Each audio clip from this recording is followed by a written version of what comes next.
P318 school board shall provide a specific period of time where persons may address the school board on any topic subject to the limitations of policy 206. All individual comments shall be less than 5 minutes. Any group of 5 or more persons must appoint one person to present the group's views to the board. Depending on the number of persons present, the school board chair reserves the right to set further time limits to allow participation within the allocated time. The board shall not allow negative comments in public session about individual employees or students. Specific factual information or recitation of existing policy may be furnished in response to inquiries, but the board shall not deliberate or decide regarding any issue that's not included on the agenda posted with the notice of the meeting.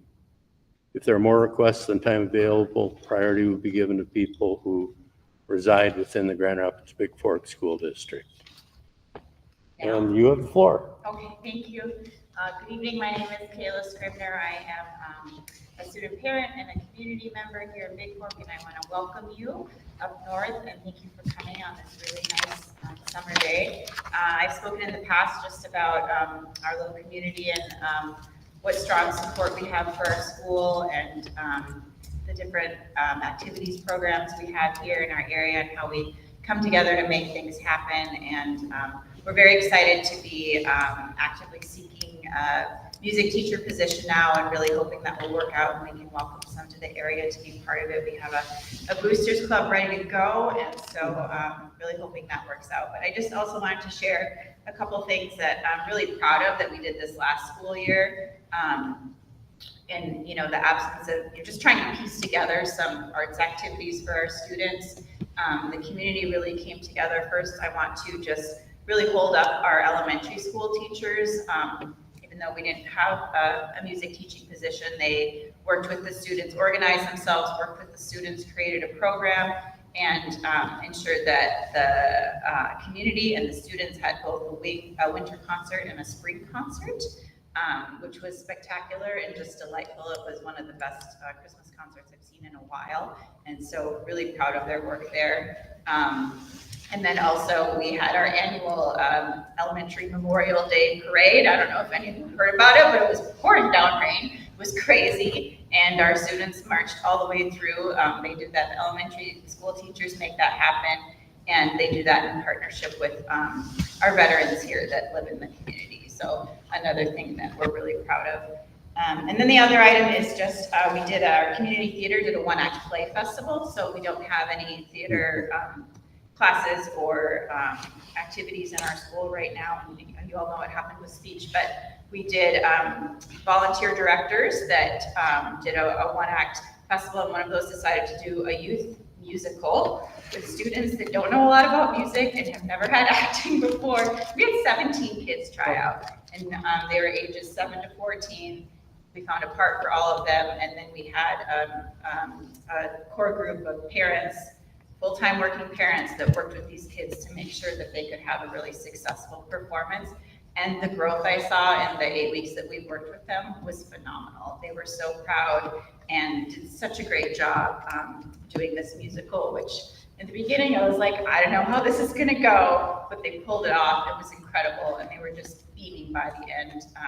We had so many volunteers come together in the community to make that happen, and we're lucky to do it in this space. So I just wanted to, you know, share some really great things that happened this year, and make sure that you know that we're still really all pulling together to make sure these kids have access to things that they would in a larger town with more opportunities. And so we just hope you continue to support it and kind of keep it on your radar. So thank you. Thank you. Thank you. Yeah, Thank thanks. you. Heidi Korstead.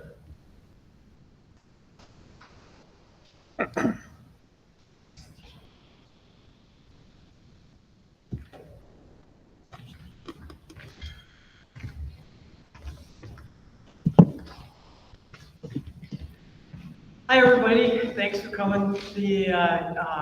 I love being in the Ed Center and see it being used for different things right here. Now it's a boardroom. You know, those of you who haven't looked up as you've sat here, you can see the theater lights. You can see 19 battens. You can see the lights that can control it. Up there where you can't see, I guess because of the light coming at you, are the catwalks. This is not an auditorium. This is a theater. And this community and this area worked hard to make this happen 20 years ago, 20 plus. And we gave to the school district a $1.2 million theater. And we're grateful for the partnership that we have had since that time with you. And here, your students, your District 318 students, your National Honor Society kids stand on this stage and deliver their stuff. They walk here for prom. The kindergarten graduates here. The DARE kids give their little talk here. Every queen that's ever been coronated in the last 20 years has stood on this stage.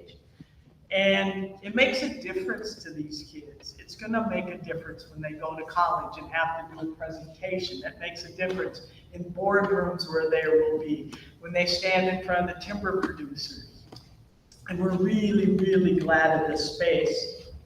There've been, like Kayla said, some really cool things here this year, but there has been no band concert.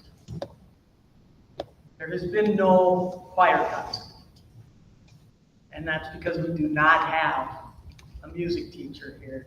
And a big reason I think that is because of the problem with it not being a full-time position. We continue to ask you, beg you, we need a music teacher here. We need a music teacher desperately. And it will matter because we have the kids to perform, to be musicians. And it matters for math. It matters for them as humans. It matters in a lot of reasons. Matt asked me to update you guys on something really exciting going on here, is that this building is over 20 years old. Unfortunately, that means all of the tech in this building is also over 20 years old. Our soundboard, first of all, we have never had anything vandalized here. We have never had anything stolen, not a single microphone or cord. And I think that's pretty phenomenal, considering that it's an open door to the community. People have access to the key that the school uses at all the time. But our stuff wore out and it became obsolete, just like things do. Our soundboard is analog, it's not digital, it doesn't connect with anything anymore. Our light board, several of the channels don't work at all at this point, and we have no ability to connect to LED lights, which are the state of the future. Our projector runs by a bulb, very expensive bulb, I might add, and does not connect at all to Wi-Fi. You can't stream a movie in here. We also have never had a screen. We show our movies on the curtain behind you, which is a cloth curtain that just sucks the image into it. And so we got a grant to review this entire building. And we had people in tech, people in lights, people in sound come and look at our entire building. That resulted in a $300,000 proposal how to get us from where we are today to something that's basically workable and state of the art. That's where the magic happened, which always happens in Big Fork for some reason. We got to work with Landon, with IIRB, with Minnesota Power, with some amazingly generous donors, large and small, and our project is fully funded for $300,000. That's pretty exciting. We qualified for a business energy retrofit grant, which was a really big deal. I hope the papers are going to be signed for that on Friday. And Landon came through, Minnesota Power came, reviewed our entire project, and estimate that we should get a $15,000 rebate because of turning this all into LED. And you guys, the district, are gonna get $11,459 in electricity saving per year. 11,000 bucks. That's a good bunch of money. We will also include replacing all these burned out light fixtures. I don't know, some of you have heard the conversation before about how the school district's responsible for the lights in the house. You can see how black it is back there, that it's got to be a safety issue, and we've tried a number of times to figure out how to fix that, and it's gonna be really expensive, so we put it in the bid. And we will handle that. That will be covered. So that's pretty cool for the district, and that piece in the bid was $14,000, and we will cover that for the district. Probably the most exciting part is for the teachers in the community, is that we will have a station on the wall over there that will be a touch pad, and one of the options will be presentation. So your teachers can walk in from their classroom, push presentation, get a microphone, get the projector, and get some lights on, boom, just like that, without having to know anything about how to run this building. And that's been a problem. And that's gonna be super cool, because we're also hopeful that we'll be able to use this building more for the community. Because once the community figures out they can run the joint, you know, we can have more meetings like this, you know, and more things that will happen here. We will have a screen. I want to be here when the grade school kids see their first movie in here, because it will be phenomenal.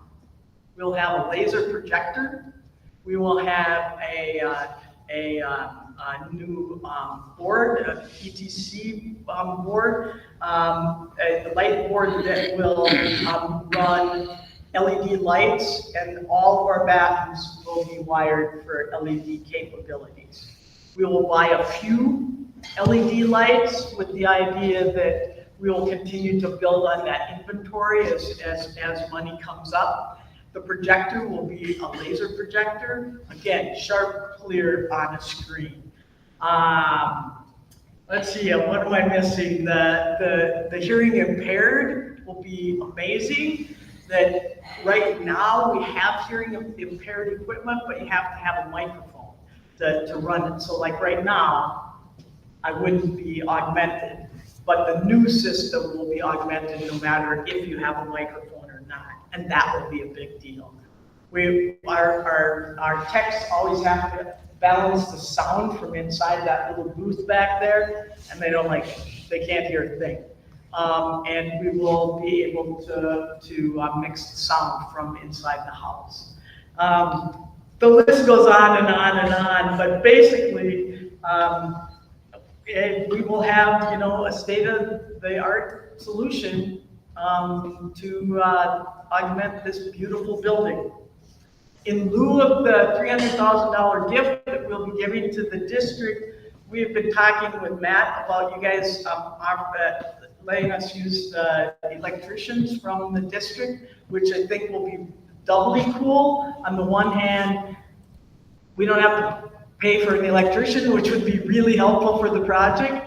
And the electrician also would be able to know what's going on here and how to run it. If you run the wire, you know where it goes. I don't know if you guys know that your Mike Pearson is incredible. Your new electrician, he has got vast theater experience. He already knows what he's doing. So we're really excited to have him aboard. And then hopefully Scott, who ran wire for us when we did the first one. Basically, that's kind of what I have to say. The only thing else I'd like to ransom on you for $300,000 is a full-time music teacher. Turn on the music. It's all good. Thank you. And if anybody ever has any questions about any of this, let me know. Because I could go on and on and on and talk to you about all the tech. It's going to be cool. Thank you. Thank you, Thanks, Heidi. sir. Thank you. Angie Storley.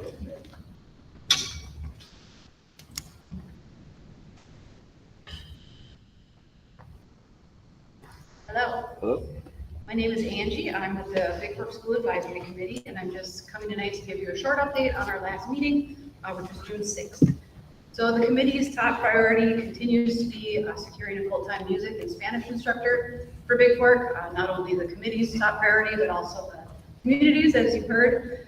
We have several committee members that are willing to do whatever needs to be done, help with recruitment. I know from personal experience that Heidi is a Class A arm twister. If you need arms twisted, it just happened to be before the meeting started. You can step in and help with that. At our last meeting, Matt also discussed the option of using some of the Infinity online courses to supplement what we're offering here at Big Fork High School in our course catalog. The committee was supportive of that idea. Matt's going to do some careful balancing to ensure that we're not undermining any of our current in-person offerings that we have, and just some careful messaging to make sure that everybody in the community is comfortable with and knows that that's going to be a supplement, not a replacement for any kind of in-person instruction. Our next meeting is July 16th. I see you already got that on your list of meetings on your agenda, so that was all I had. Thank you. Thank you. Thank you. Casey, has anybody signed up in the Grand Rapids boardroom for public input? No, we don't have anyone. Okay. Ken DeCoster, can we move you up into the workshop?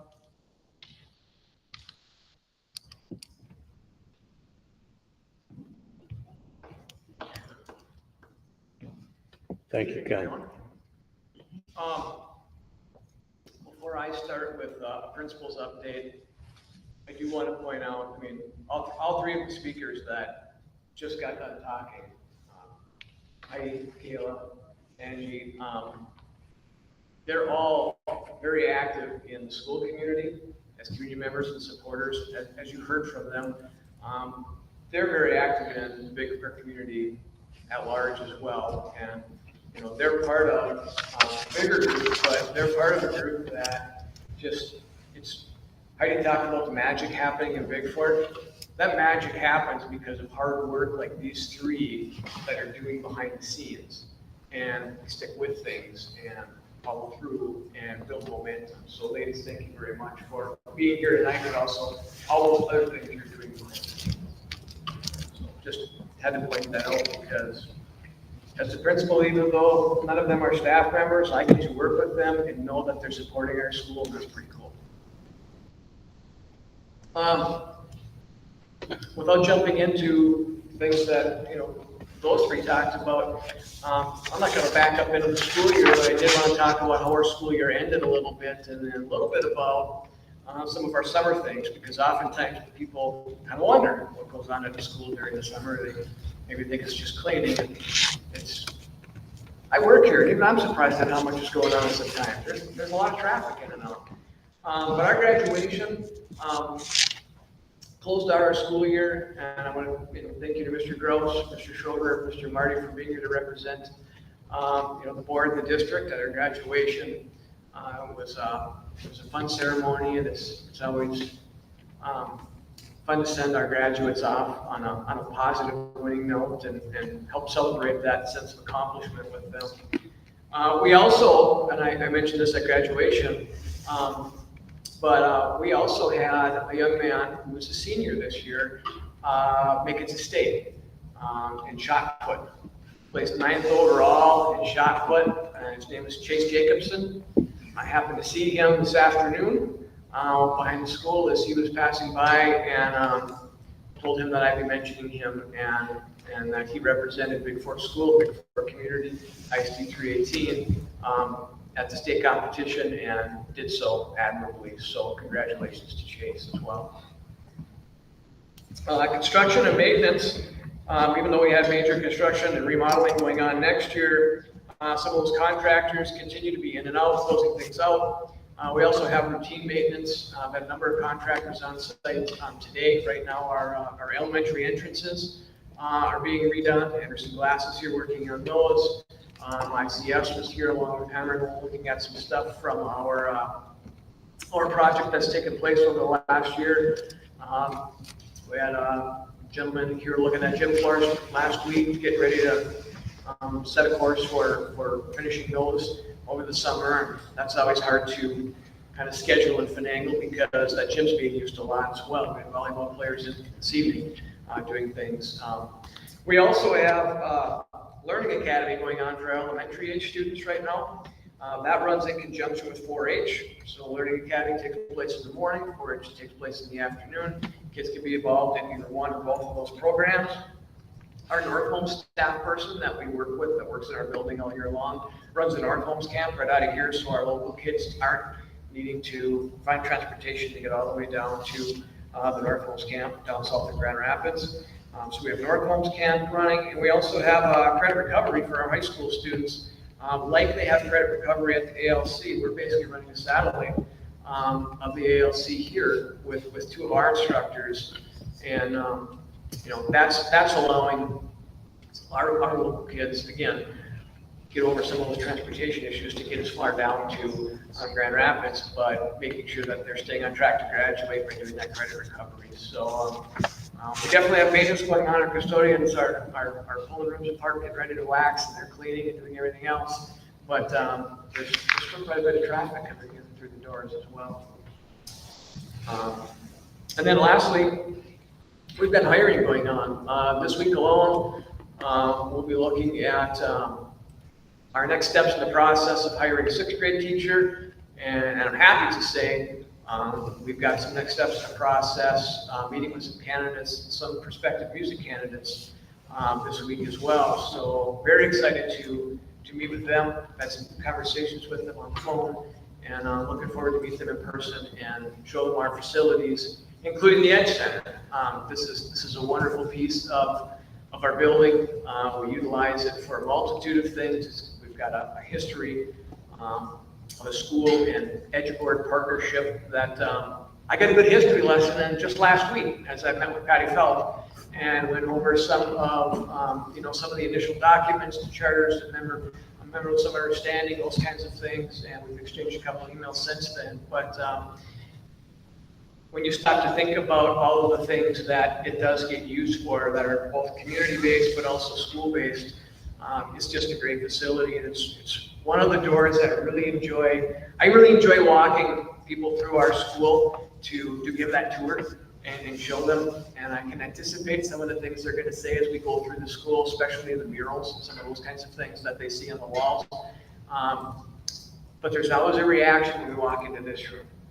Whether they're local people who just hadn't been in here yet, or there's somebody from outside the area, and they generally have some questions about how this happened, which is a lot of fun to talk about. So it really is just a wonderful partnership and a wonderful facility to use. Patty is definitely another community member that's always behind the scenes working and advocating for school, for education, for kids, and for the community. So that's my report.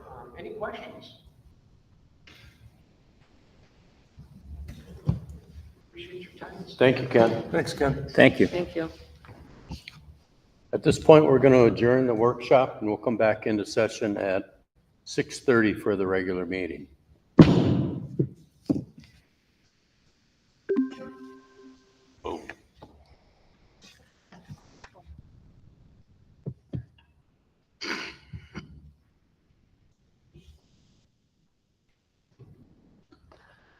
Heidi, was it Kathleen Munson? Was she part of your group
Ready, Julie? Sure. We'll call the meeting to order. Please stand for the pledge. I pledge allegiance to the flag of the United States of America, to the republic for which it stands, one nation, under God, indivisible, with liberty and justice for all.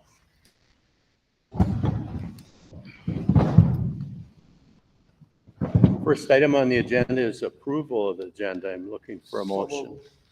Moved by Pat, second by Melissa. Discussion. Hearing none, all in favor say aye. Aye. Opposed? The agenda is approved. Next item on the agenda is a facility update. Nathan Norton from ISD.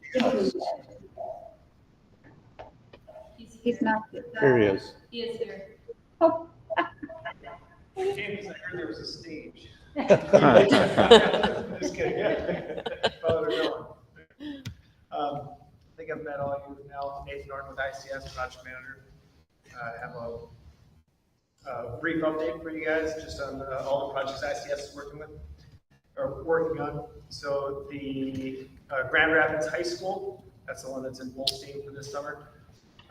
The HVAC project, we had a facilities meeting, a steering committee meeting on the 6th, where we met, reviewing some things. We meet every week for construction progress meetings.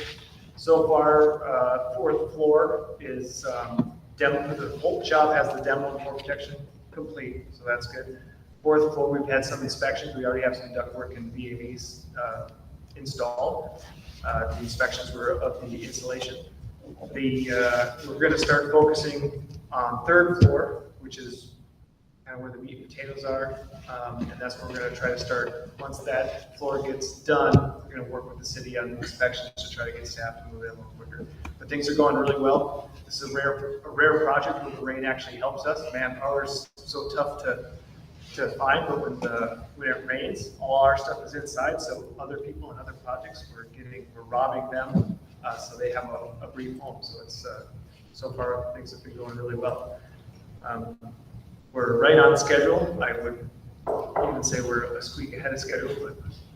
But, financially, the job's in great shape. So we're sitting really well with contingency going into the summer. Big Fork, I was here earlier today looking at some of the spring punch list items that came up. Once the freeze-thaw cycle goes through, we like to walk and look at a few items. So there was a couple things that came up with some sidewalks that construction concrete contractor's going to take care of. And it's TNT construction. They had no qualms or anything. They're like, absolutely, we'll take care of it. So it was a good discussion, good walkthrough that we had today.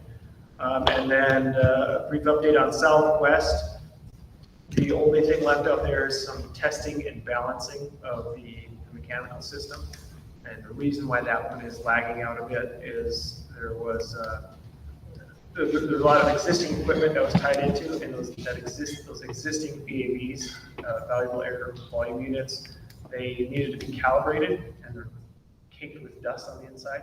So they're working with Thielen to go in and adjust controls to clean the sensors so they can calibrate them. Once they're calibrated, then the original project scope can finalize really balance the system. I think that's all I had. A little bit on the boring side, but I think boring is good. That's good. When it comes to projects, boring is always good. Right. Any questions or comments from the board? Mr. Chair, just a question. Obviously, we're early on in the project. You said we're a week ahead at the high school, right? Correct? Yeah, staff was able to move out of the fourth floor early, so we got an early start on it. So right now we're actually a bit ahead of schedule. We're going to make sure we meet the deadline, though, everything will be back in order at the start of school. Yes, yeah, Did I hear that was a yes? Yes. Okay. Yeah. I debated about giving you one of those gray answers like a politician, but Thank you. any other questions? Thanks, Nathan. All right. Thank you, Dave. Sounds good. Next item on the agenda is to approve the minutes of the June 3rd, 2024 regular school board meeting. So moved, David. Moved by David, Second. second by Pat. Discussion? Hearing none, all in favor say aye. Aye. Opposed? The minutes for the June 3rd meeting are approved. Next item on the agenda is to approve the May 2024 claims in the amount of $9,757,439.09. So moved. Moved by Pat, Second. second by Ben. Any discussion? Hearing none, all in favor say aye. Aye. Opposed? Claims are approved. Next item on the agenda is the consent agenda. Casey, Good evening, board. Tonight we have Olivia Anderson, Bassett Elementary Administrative Assistant, replacement transfer hire. Nicholas Bunio, music teacher replacement hire. Jeffrey Copa, bus driver replacement hire. Zebulon Hemsworth, food and nutrition resignation. Teresa Langer, career resignation. Diane Levesey, accounts payable clerk replacement hire. Tiffany Morgan, teacher replacement hire. Toby Morse, custodian termination. Molly Olson, teacher replacement hire. Samar Opatich, teacher replacement hire. Sheldon Wabog, bus driver replacement hire. And Elliot Wolfson, teacher replacement hire. I'm recommending approval. reminder, there's no discussion on the consent agenda. I'm looking for a motion. So moved. Moved by Ben, second by Mindy. All in favor say aye. Aye. Opposed? Consent agenda is approved. Next item on the agenda is to approve the 2024-25 health insurance premiums. Casey, Before you, you have a recommendation to increase both of our health insurance plans by 5% for the 24-25 plan year. This is coming from the Fringe Benefit Committee. Just a reminder, last year the board approved a 2-year renewal with Health Partners, so there's no change in carrier. And then this coming year, we'll have a shortened plan year beginning 10/1 through 6/30 to align with our fiscal year. The 5% increase is about half of the kind of standard market increase right now, and it does have a projected increase in our fund balance. I'm recommending approval. So moved. moved by Pat, Second. second by Mindy. Any discussion? Mr. Chair, I just want to shout out to the committee in itself.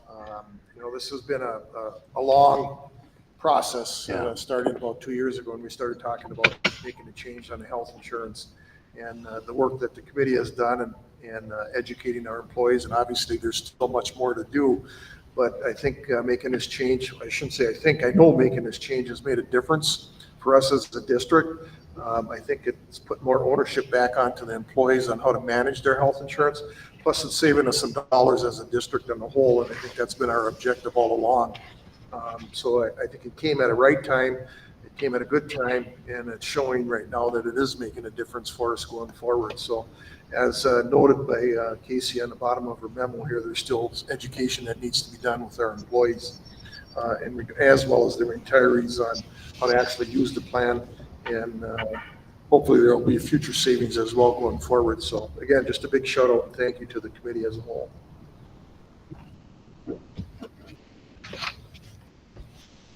Mr. Chair, I'll just kind of piggyback on that, and Mr. Baduri mentioned the savings to the school district. This also represents the savings to our staff as compared to where we would have been.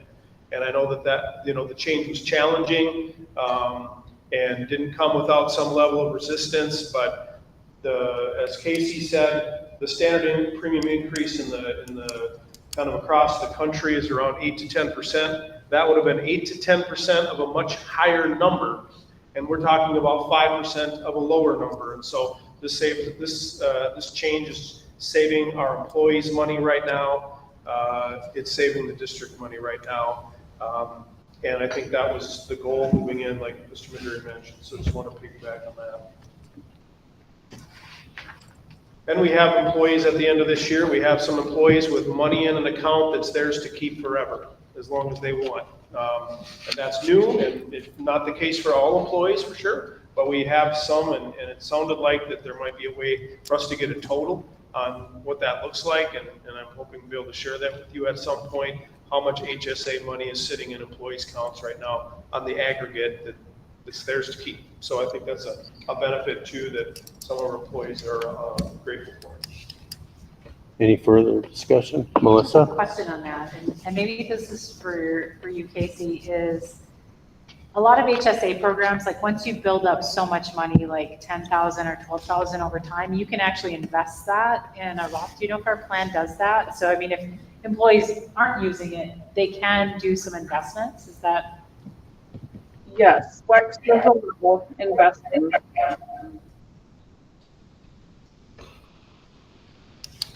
We have a motion and a second.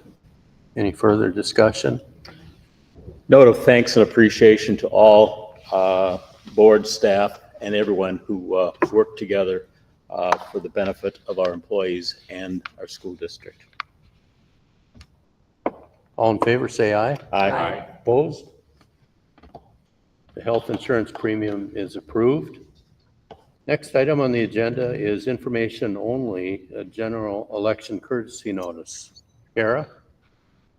Good evening, board. Just a update on the timelines for the upcoming election, November 5th. We have 3 candidates on the school board that will be up. Board member Maduri, board member McNuring, and board member Hawkins. All their terms expire on January 1st, 2025. Julie and I only sat through 4, she sat through 5.5 hours of training today, clerks training for the election.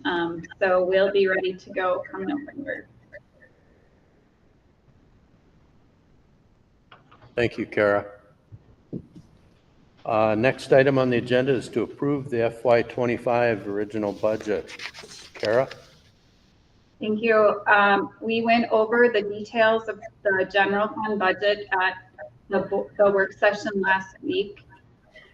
We're budgeting for surplus next year of $900,000. That includes $650,000 in the budget set aside to grow our fund balance to a healthy level. All of our funds, with the exception of the OPEB Health Insurance Trust Fund, are projected to have a surplus or break even next year. Everyone's worked real hard to get to this point. Some of the highlights for next year's budget include kindergarten is low. Right now, kindergarten classes are low around the state. It's not specific to Grand Rapids. So that is lower than normal. We are getting money for the energy program that has to do with closing down Boswell. So that will be $400,000 next year. And then we will continue to get that with a decrease of 5% each year until it's at $5,000 or the net tax capacity is what it is now. Expenses are increasing, but the biggest part of the increase has to do with throwing that fund balance savings in there, just to have a placeholder so we can keep on track with our budget.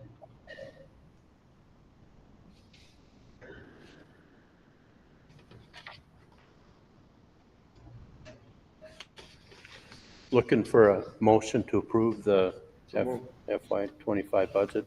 Moved by Pat. Second. Second by Ben. Discussion?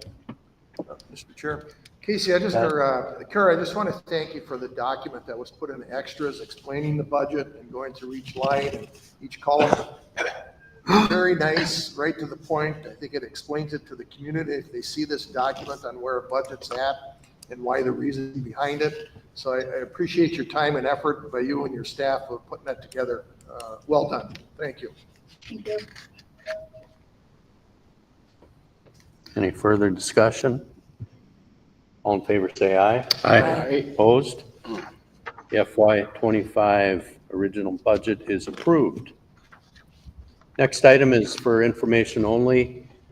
Parcel 88036 1100 ownership update. Kara? Thank you. We have been trying to reduce the amount of property that the district owns. We have agreements with two individuals to sell two different parcels. This parcel is out on Highway 2, the one we're talking about. It has the railroad going through it. Someone was interested in this property 4 years ago. And when we did research on it, it was discovered that someone had tried to purchase it in 2018, but it is dual trust land. However, the county and the state were reporting it as our land. So Casey Roan worked with the DNR and the county to get it reclassified appropriately to state trust land. So this is no longer in the district's name. Thank you, Kara. Next item on the agenda is to approve the lead and water plan. Superintendent Gross. Thank you, Mr. Chair. In your packet, you'll find the lead and water plan. One of the legislative changes in 2023 was an adjustment of the lead and water limit from 20 parts per billion 5. That also meant we had to update our plan. District staff worked with IEA because a lot of our compliance testing, environmental compliance testing, to put this together. It goes through our testing plan, how we communicate, what we do if we find a problematic fixture or faucet. Essentially, we go through and either discontinue use, label, replace, sometimes we retest. So the plan that you got today kind of details all of that. It does require that fixtures are tested every 5 years. And yeah, I think that's kind of a high level view of it. This will be posted on our website. Our testing schedule will be posted on our website. And any other requirements, notification requirements that that we have. So I'm recommending. Looking for a motion to approve. So Moved by Ben, second. Second by Melissa. Any further discussion? yes, Mr. Superintendent, our lead was last tested in 2023, Yes, we had some testing done last year. Yep. and it's due again in 2028. Technically, yes, that's the next time. And do we have any concerns in the interim? We do have some, we've labeled the ones that were identified as problematic. Okay, We also had some faucets that people were concerned about, and we independently tested those, so people could have some peace of mind. okay, So, if people are concerned, we order tests, we have tests done, we have it sent into labs, just so that people can have some peace of mind. perfect, thanks, that's what I needed to hear. We have a lot of aging infrastructure, and what essentially becomes a large part of the problem is water sitting in pipes. And so keeping water moving through, frequent use. So when summer's over, we run those things. But yes, we will respond when there's concerns. Perfect, thank you. Mr. Chair. Pat? Matt, you talked about this being posted on the website, correct? Yep. Can we send an email out to all staff to let them know that it's posted on the Yeah. website? Yeah. I know in the past there were some concerns from the staff about it. Yeah. At least we can direct them on where it is so they know where to go to look. Very good. Yep, we'll do that. Thank you. And I would assume that's going to be both documents that we have here tonight? Yeah. Okay, thank you. Any further discussion? All in favor, say aye. Aye. Opposed? The lead and water plan is approved. Next item on the agenda is to approve the Minnesota School Board Association membership renewal. Superintendent Gross? This is the standard customary renewal that we have from MSBA. You can see the dues increased by less than 1%. Obviously, they do a good job of keeping us abreast of policy items and legislative advocacy, and I'd recommend approving. Looking for a motion to approve. So moved, David. Moved by David. Second. Second by Mindy. Discussion? I would just say we use them a lot for guidance on a lot of the new policies that are coming. And the last few years, there's been a lot of policy changes coming that you really have to lean into MSBA on. So yeah, it's worth the money. David? I would echo what Melissa said. I use the service a lot. We count on them for policy recommendations, but also for training and background information for our board members to keep our board members absolutely up to date. Further discussion? And I would just add to David's comment that the training component, when we take in that training, participate in that training, there's actually no cost to the district for it. So it's all built into those association dues. And I can just tell you in my previous work, we paid a heck of a lot more dues. Plus, on top of that, we have to pay for the training that the association put on. So I think we're getting a good bargain here. That includes the annual conference. Yes, that's what I mean. Yeah. Yeah. So yeah, it's pretty good. All in favor, say aye. Aye. Opposed? MSBA membership is approved. Next item on the agenda is to approve the MREA membership renewal. Superintendent Gross. Yeah, similarly, we also are a member of the Minnesota Rural Education Association. This group's unique in that its members include school board members, school superintendents, principals, teachers. Again, this group is specifically advocating for rural school districts and the needs that we have. And I'd say, and I think I'd probably say this every year when we renew, but their influence at the legislature has grown a great deal. And part of that has to do with just the sheer numbers of the school districts that are a part of MREA. If you look at a map and the number of school districts that are outside of the metro area, out of the 330, it's a lot. And so there's a lot of benefits being part of that large group. So again, a good value for what we receive, and I'd recommend approval. Looking for a motion to approve. So approved. So move, David. Moved by David. Second. Second by Pat. Further discussion? I would just echo Matt's comments about where we're getting good value for what we get in return. All in favor, say aye. Aye. Opposed? MREA membership renewal is approved. Next item is to accept second reading and approve policy 412, expense reimbursement. Superintendent Gross.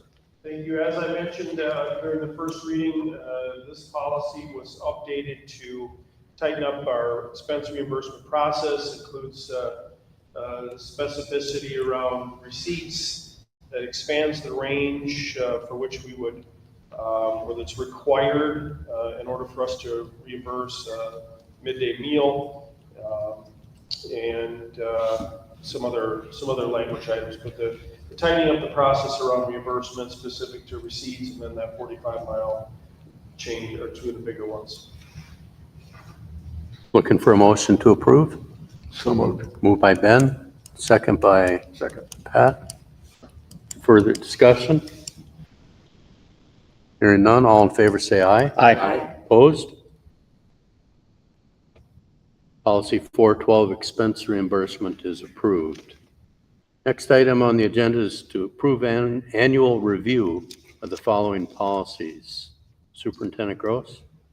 Thank you. As you know, our policy, a host of policies enables the board to approve annual policies through a review process. And policies 506 was referring to student discipline, 722 the data request policy, and 806 crisis management policy are in front of you tonight. 506 had big changes last legislative session, and those changes were adopted by the board already. 722, there were really no changes there, and 806, again, no substantive changes there. So the board's able to, if it chooses to, approve these tonight since they're annual required. Looking for a motion. So moved. Moved by Ben, second by Melissa. Discussion? All in favor say aye. Aye. Opposed? 506, 722, and 806 are approved. Next item on the agenda is to accept the first reading of policy 589, cell phones and other personal electronic devices. Angie Carlisle. Hello there. Good evening. My name is Angie Carlisle. I teach 7th grade history, and I'm also a tech coach for district technology. I'm Troy Gunderson. I'm an English teacher up at the high school. There we go. We just want to share some thoughts we have about, or we're hoping for a policy for cell phones for District 318. So I'm just going to go through kind of the process that some of us went through to come up with a policy. So first of all, it's a bell-to-bell is what we are proposing and hope to have the district adopt. We want to focus on education and really come up with better strategies for success at ISD 318. Our process, about the end of April or the beginning of May, there was an all-call to all staff, anyone interested. And even though it's a pretty busy time in May with staff, we had 13 members who were able to participate in the month of May. It was mostly high school teachers, middle school teachers. We had one administrator, and then some elementary teachers were also on the list, but not always able to make the meeting. Angie? Yeah. The audio is really tough to understand. I'm wondering if there's a different way for us to do that. You want me to use my microphone, maybe? I think it's on our end, it's the speaker. I'm wondering if your computer, turn your computer We can around, try might that. be better. Sorry, I want to make, I know that a lot of work went into this, and I want to make sure that people on our end could hear all about it. Okay.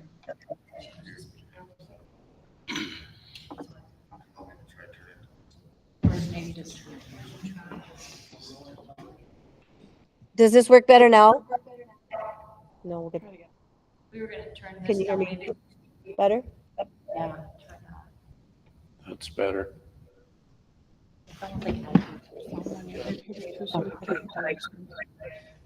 Can you hear me now, okay? Yeah, it seems like if they pull the microphone away, it'll be better. Yeah. Okay, Where's the wait. mic? It's the computer, it's the PC computer. How is it sounding right now?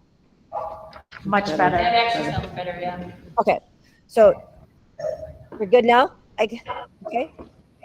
Great. Yep. So we had 4 committee meetings. And we started out talking about really our common beliefs and goals and why we think this policy is so important. The next step we did was we all chose different schools to contact. So we reached out to other schools to see what their policies were and what was working and what was not. And then we had a lot of discussion and debate of the policies and procedures. And with our team, we came to kind of consensus, or we came to a consensus for a policy that would increase student success. So just to add something about the discussion and debate, there was a lot, like Angie said, there was a lot of good discussion, and there was a lot of give and take and opposing viewpoints, I guess you could say. So it wasn't just everybody just agreeing and agreeing and agreeing. There was a lot of bringing up possible situations and circumstances that we may find at different levels in different schools.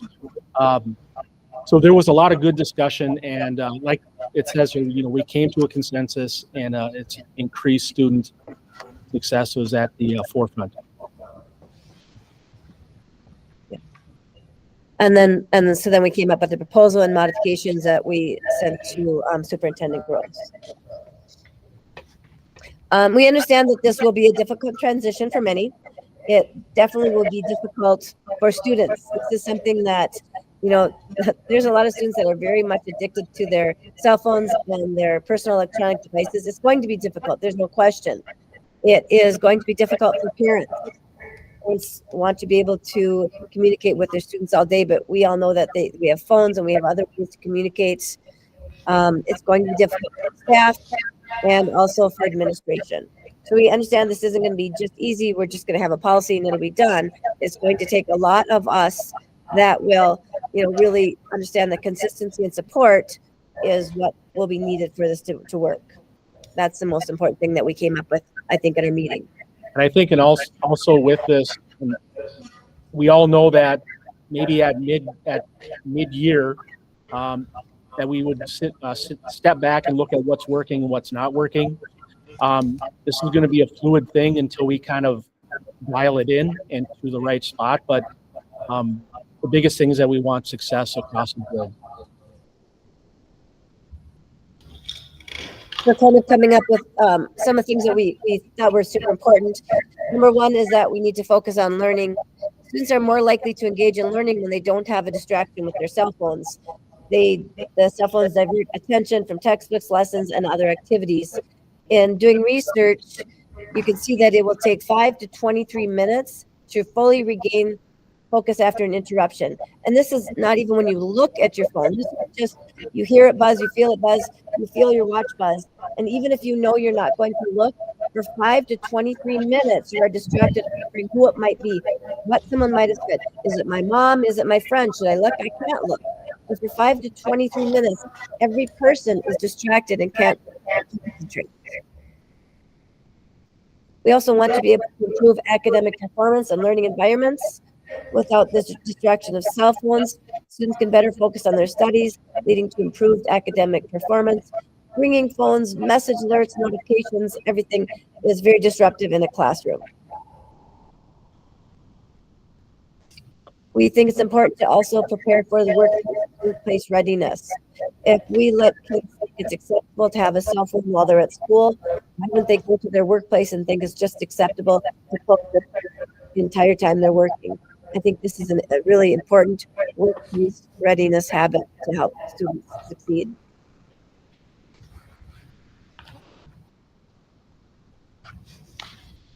We want to also promote face-to-face interactions.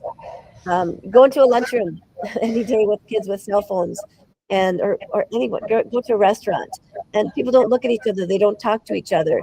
And so we want to encourage just, talk to each other, looking at each other, and promote that whole face-to-face direct communication between peers and teachers, and increase relationships and social skills.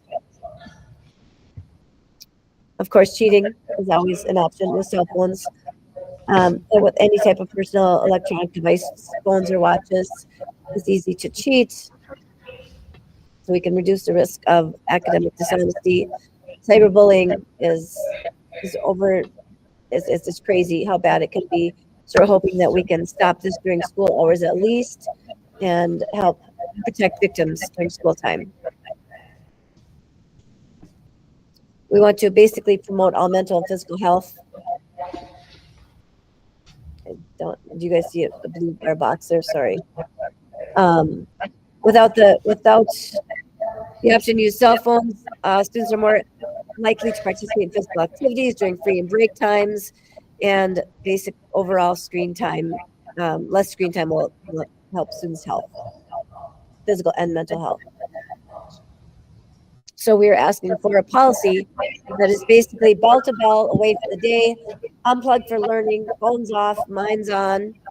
And the policy that we came up with is basically that all cell phones and all personal electronic devices, which does include things like Apple Watches, would be prohibited from morning bell till the end of the school. So kids will put their devices away, no phones, no watches, and they will just focus on academics. And they should be powered off, not just carried in their pocket, powered off and placed in a designated location. And that was kind of a point of discussion of where that designated location might be. In the elementaries, they have I think they'll have lockers in their classrooms, so they would be placed in their lockers. In the middle school, they will also be in their lockers and powered off. And in the high school, we are looking to have a phone pouch in each classroom, that when a kid walks in, they will put the phone and their watch or other personal electronic device into that pouch for the duration of the class. So to follow with the kind of the procedural part of the violations, the elementaries already have a pretty solid policy in place, and so they will continue that. And that is the first time the student will have to have parents pick it up after the bell. They will continue that. In the secondary, first violation, students can retrieve their device from the office at the end of the school day. We kind of have gone for secondary with the 3 strikes and you're out rule. The second time, again, the elementaries, they'll have to have parents pick it up. The secondary kids will be able to pick it up at the end of the office, but we are looking at an additional consequence, such as a lunch and learn detention, where one day a week they will have a lunch and learn detention. They can go and learn about why we have this policy for them, what it's all about, and basically just go through the learning section. And then 3 strikes and you're out. And this would be where the parent will have to pick it up, and a parent meeting will be held to discuss and have policy to find success for the student. To really get this moving forward in the right way, we want to stress that we want to have proactive communication for a successful implementation of this. So we want to right away start preparing students and families for what will happen in the fall, and staff, family, staff, and students. We will focus on benefits. The committee is putting together informational, nice short little infographics and things to go on social media that will focus on all the benefits for this policy, so people will realize that this is a good thing. This is a really good thing to have in the schools. It is all research-based, so we're going to show the reasons that this is going to be successful, not just because we think so, but research-based information. We will share it on the school website, social media. I would imagine we could probably get it in the newspaper just to let everyone know ahead of time what's coming. We can have an info brochure for the that goes along with the welcome back letter at the beginning of the school year, so every family will understand the policy. And then the lunch and learn will be something that we'll do to emphasize the reasons we have this policy for students who struggle with the decision throughout the year. Just kind of, like, so we did a lot of research, and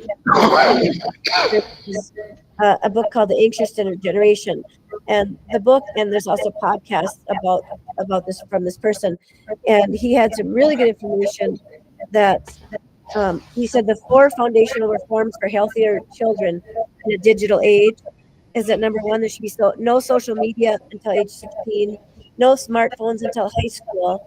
If your child needs to have a phone, a flip phone is the way to go for under high school. And he said we have to take phones out of schools, and then we need to get free playtime back. So that's just kind of the last thought we had for you. Just 4 foundational reforms to get healthier children in this digital age. I'd like to just add to that the high school committee members will be meeting a week from today on June 24th with our administration to talk about some of the procedures and to see what's feasible and see what we can do, how we can make this work at the high school.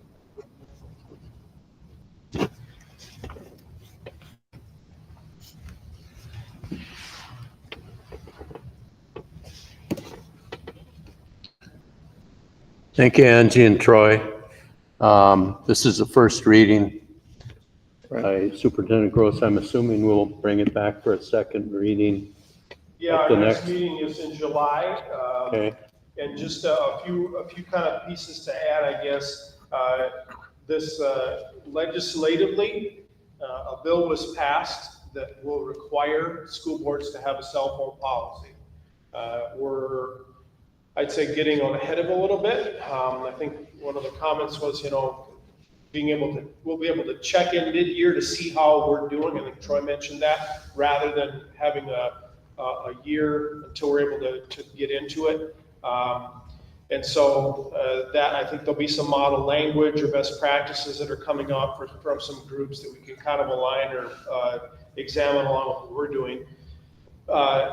This isn't something that we're pioneering. There are many districts in the state that have already moved forward with this. In some cases through a board policy, in some cases through their handbooks.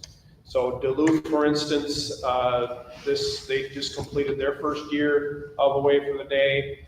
Aiken, similarly, Lake Superior will be jumping on this fall, like us, Robbinsdale, a couple districts in the cities. And ironically, just a Wednesday this past week, if you saw the Herald Review, front page on the bottom, there was an article about a school in Minnesota. It was a NPR article about a school in St. Anthony that made some of the same decisions. It's been getting a great deal of attendance or attention and news stories and from across the country, really. And it's been coming up, obviously, in our district.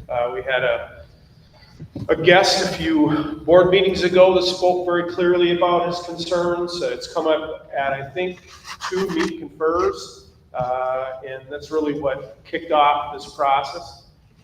So I appreciate the group's look at this and kind of looking at those 2 or 3 really big questions that have to get wrestled with. What happens during the day? What happens at lunch? What are the consequences? And as we know, and as the group's talked about, consistency and enforcement is the key to all policies, and that'll take a team effort. Our staff will need to know that the administration has their back when there's conflict and confrontation, and administration will need to know that all the classrooms are handling it the same, because the minute there's inconsistency, the policy will fall apart. So good work by our group. This is a first reading. Like I said, it'll come back in July for approval, and I think the plan is for a lot of communication between now and then. Thank you. Melissa? Yeah, I have a couple of questions on this. And I'm guessing that your group talked about it because you said you had diverse voices in here.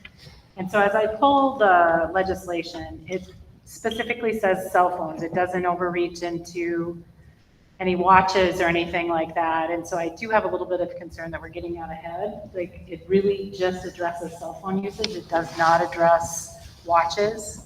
I know that they can use them both ways, but that for me is a little bit of a concern. It's just one of those feelings that I get on that. I get the cell phone.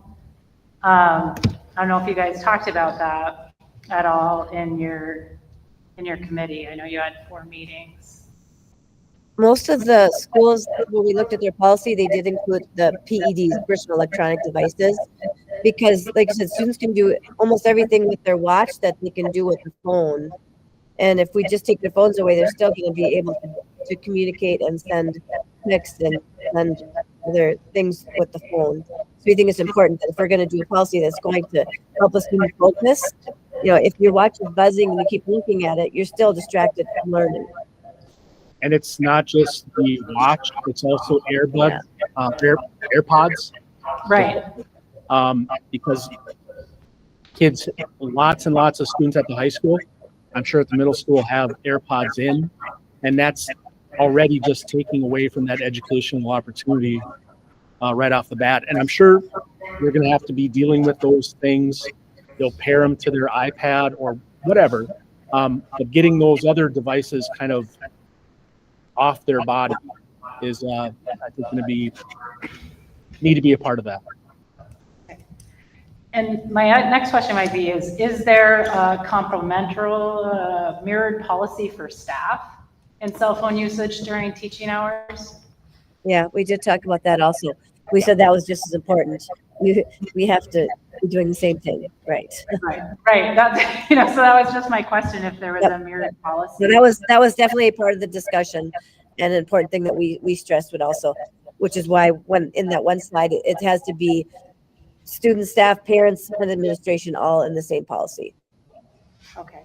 And then just one last question, I'll hand it to Pat. But does this also include field trips? Like, so if they're on a bus and they're going out for people, because it's a teaching time. So I'm just curious if you talked a little bit about that. We did not. It's funny because I take a group to DC every year, and that was a policy that some of the other tour guides have talked about with schools, is that they have had a no phone policy because of kids not paying attention on a field trip anymore. Right. Yeah, we didn't talk about just curious, those are just things that popped in my head.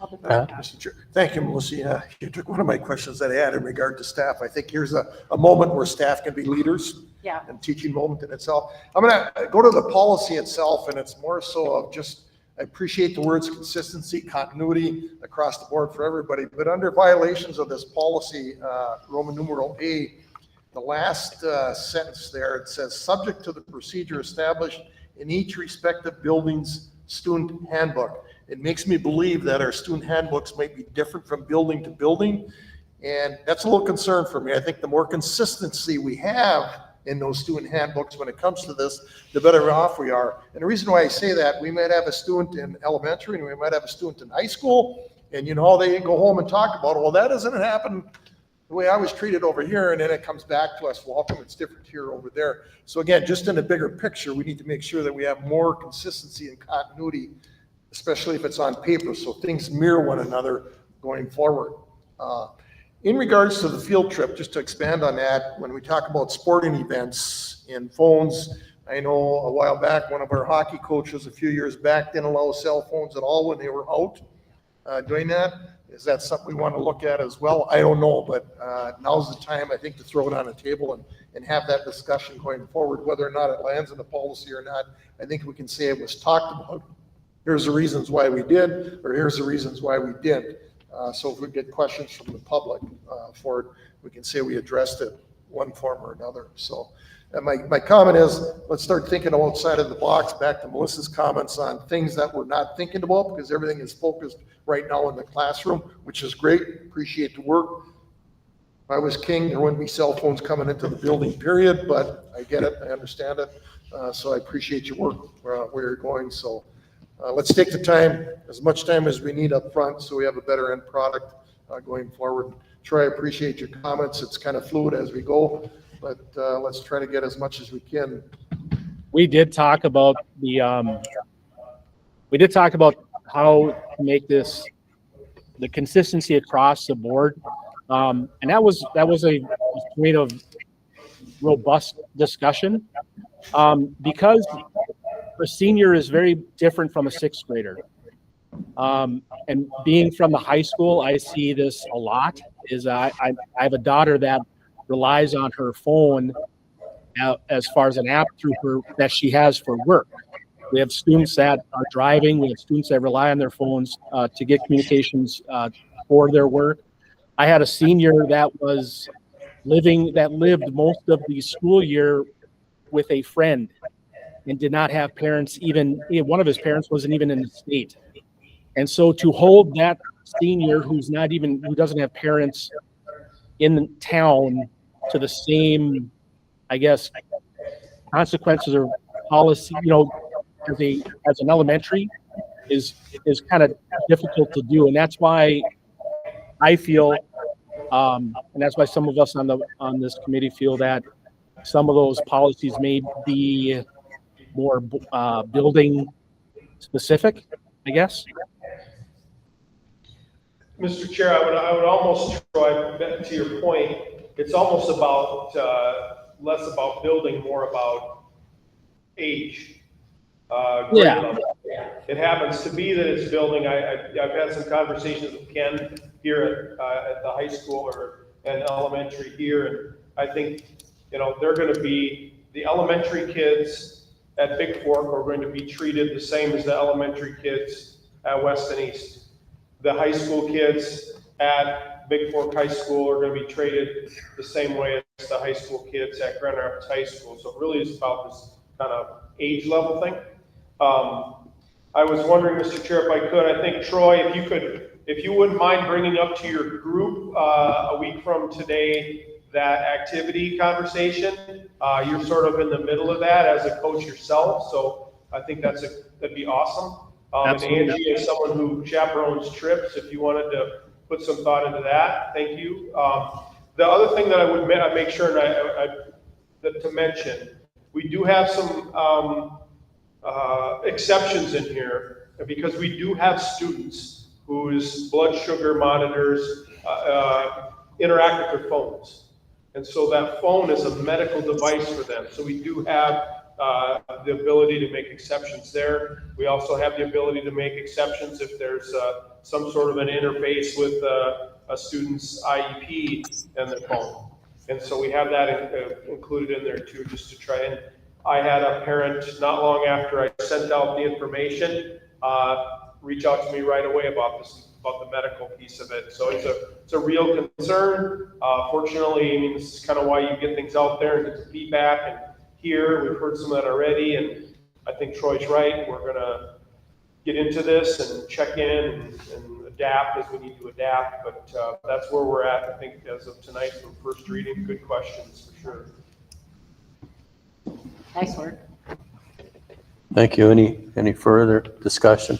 Note of thanks and appreciation to the committee and all the people that have met repeatedly to sort through all these issues. It's a tough conversation, but one that very, very much needs to happen. Thank you for doing that. Yeah, thank you very much.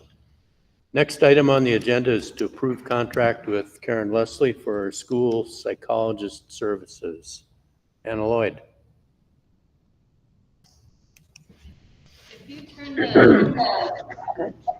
Good evening.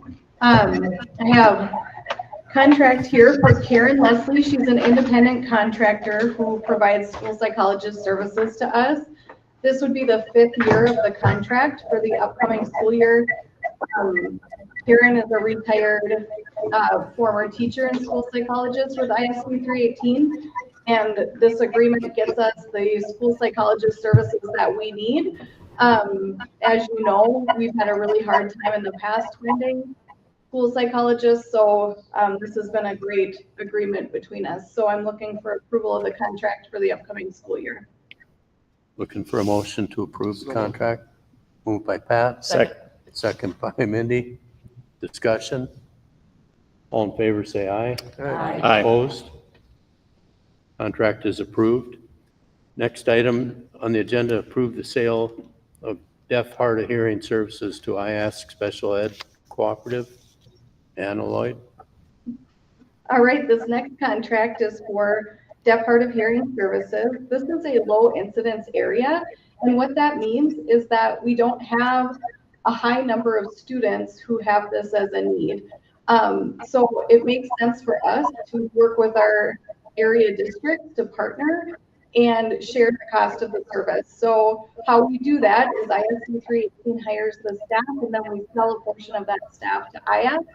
And with that portion, they serve the other 6 districts in IASC.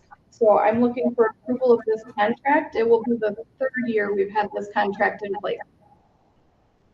Looking for a motion. So moved. Moved by Melissa, second by Ben. Discussion. Hearing none. All in favor, say aye. Aye. Opposed?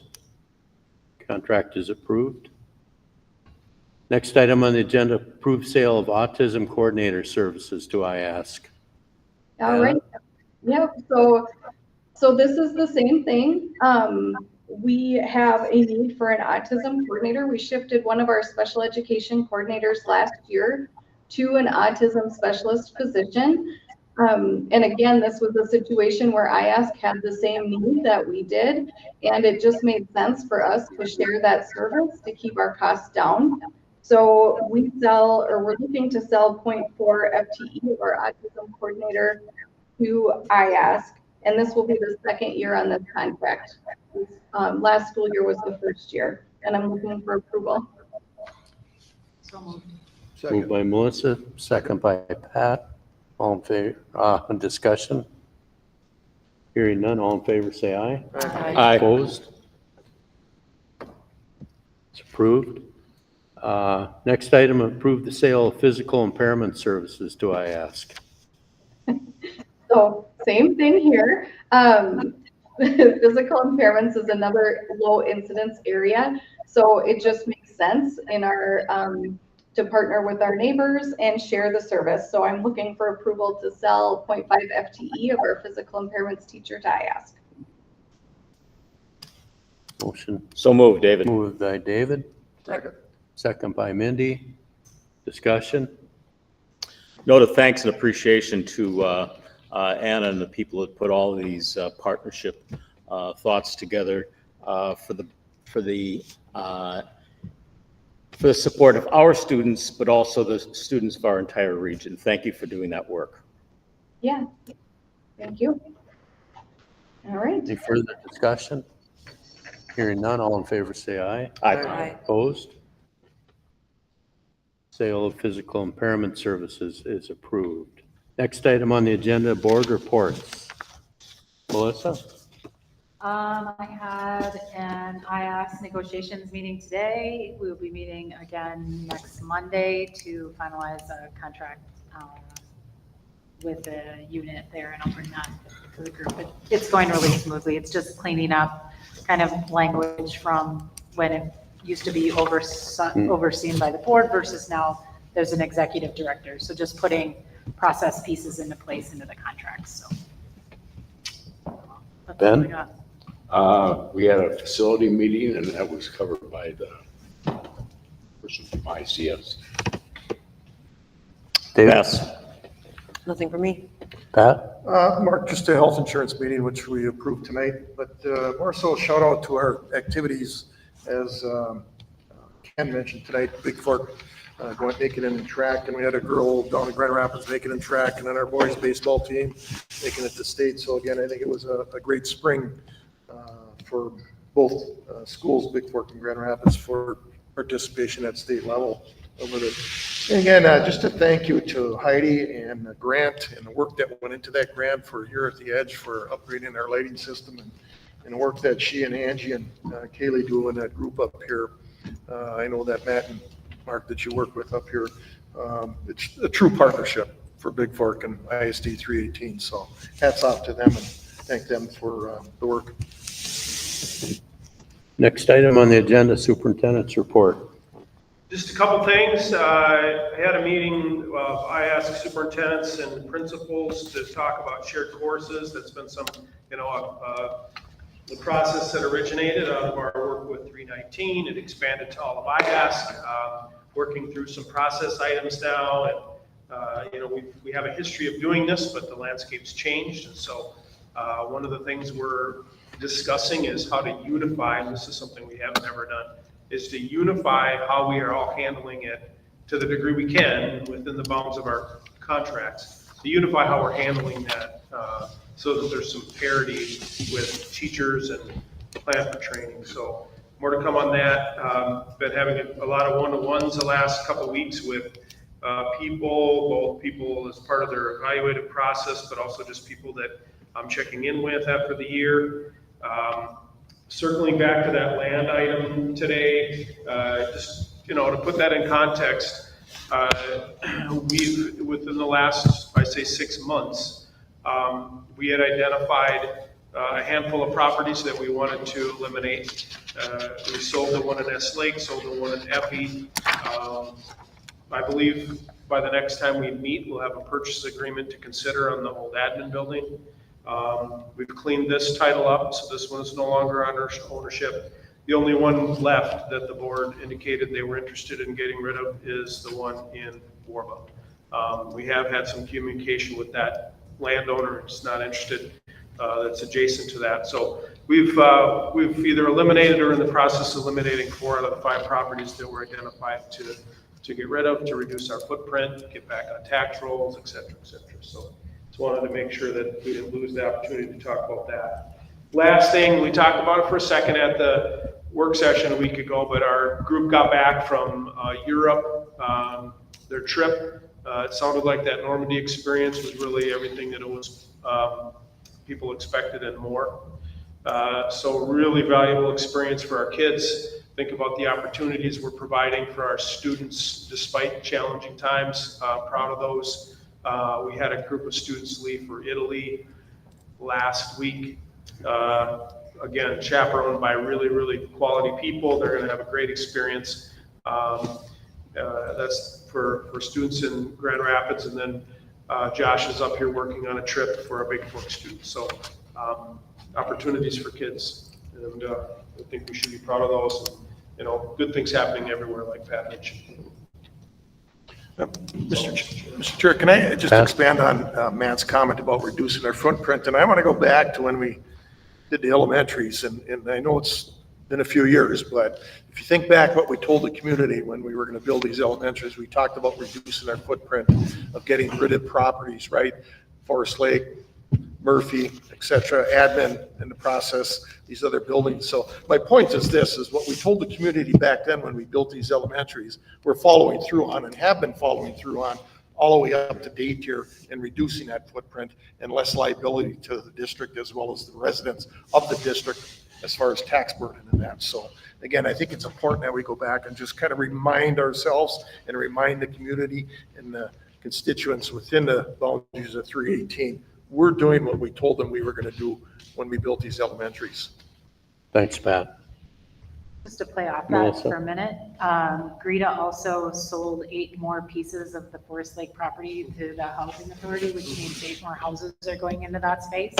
So I think there'll be, I think it's 16 houses that will be on the rolls. Tax rolls. Coming in that old Forest Lake property. There'll be some open houses. I think the HRA is going to do open house Tomorrow. maybe this week. Is it Tomorrow. Tomorrow.